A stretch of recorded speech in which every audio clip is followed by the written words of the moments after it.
بسم اللہ الرحمن الرحیم بلغ العلا بکمالہ کشف الدجی بجمالہ حسنت جمیع خصالہ صلو علیہ وآلہ۔ رب کریم کا جس قدر شکر ادا کریں کم ہے کہ اس نے ہمیں ایک بار پھر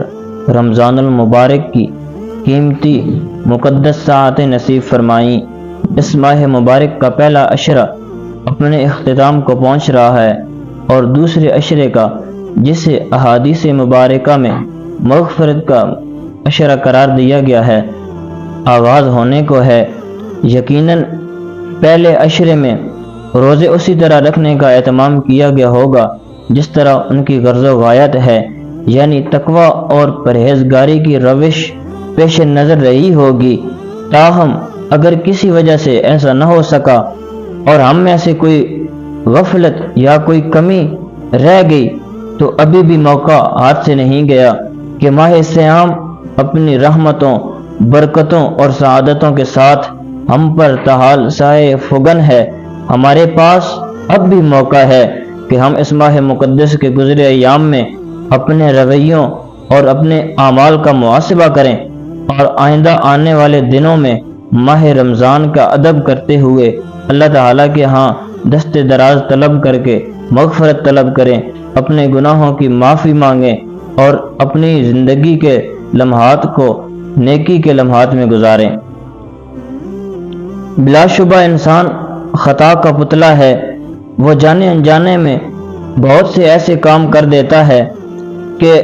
جو اللہ تعالیٰ کی ناراضگی کا سبب بنتے ہیں، اور پھر ان کاموں پر اصرار کرنا بھی انسان کو مزید اللہ تعالیٰ سے دور کر دیتا ہے۔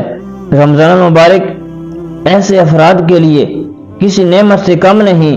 کہ وہ اس ماہ کے روحانی ماحول اور برکات سے فائدہ اٹھاتے ہوئے اللہ کریم کے سامنے اپنی پیشانی رکھ دیں اور اس کی بارگاہ میں گڑ گڑا کر اپنے گناہوں کی معافی طلب کریں، اور ان ایام میں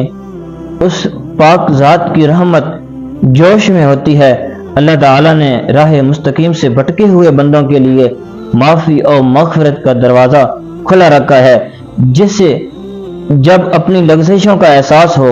اس دروازے کے ذریعے اللہ تعالیٰ کی رحمت میں داخل ہو جائے۔ سورہ بقرہ میں ارشاد باری تعالیٰ ہے، بے شک اللہ محبت رکھتا ہے توبہ کرنے والوں سے اور محبت رکھتا ہے پاک صاف رہنے والوں سے۔ گناہوں سے توبہ اور استغفار کی کثرت سے اللہ تعالیٰ کی ناراضی محبت میں بدل جاتی ہے۔ اللہ کا عذاب ان کے قریب بھی نہیں آتا، جس طرح سورہ یونس میں حضرت یونس علیہ السلام کی قوم کا ذکر ہے کہ اللہ کا عذاب ان کے قریب آیا اور انہوں نے اپنی آنکھوں سے اس کے آثار دیکھے تو پوری قوم اپنے گھروں سے باہر نکل آئی اور اللہ تعالیٰ سے گڑ گڑا کر معافی مانگنے لگی، جس پر اللہ تعالیٰ نے ان پر سے عذاب ٹال دیا۔ حضرت نوح علیہ السلام نے اپنی فوج سے کہا کہ تم اپنے رب سے استغفار کرو،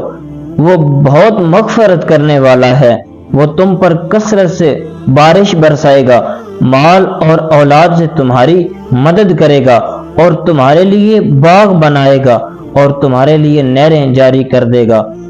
اس حوالے سے حضرت امام حسن بصری رحمۃ اللہ علیہ کا ایک مشہور واقعہ ہے کہ ایک شخص آپ کے پاس آیا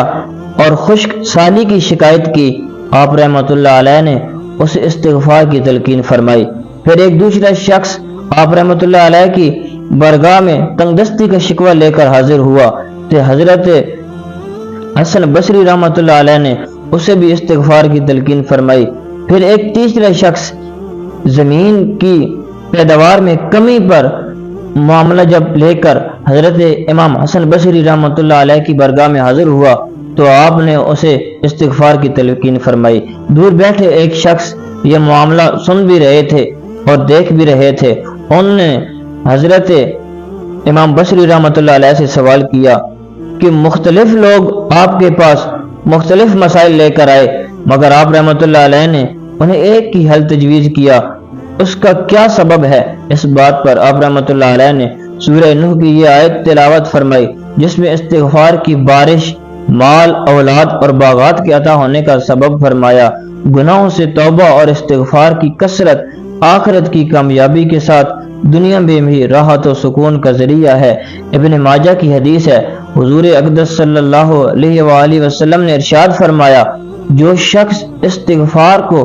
خود پر لازم کر لے، یعنی کثرت سے استغفار کرے، تو اللہ تعالیٰ اس سے ہر رنج و غم سے نجات دیتا ہے اور اس کے لیے ہر تنگی سے نکلنے کا راستہ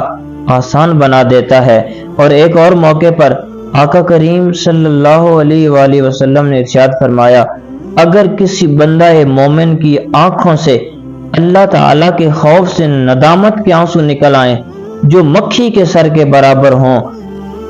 تو اللہ تعالیٰ اس چہرے پر جہنم کی آگ حرام فرما دیتے ہیں۔ مشکات شریف میں حضور علیہ الصلوۃ والسلام کا فرمان ذیشان روایت کیا گیا ہے، اللہ کے نزدیک کوئی چیز دو قطروں سے زیادہ محبوب نہیں، ایک وہ آنسو کا قطرہ جو اللہ کے خوف سے نکلا اور دوسرا خون کا وہ قطرہ جو اللہ کے راستے میں گرا ہو۔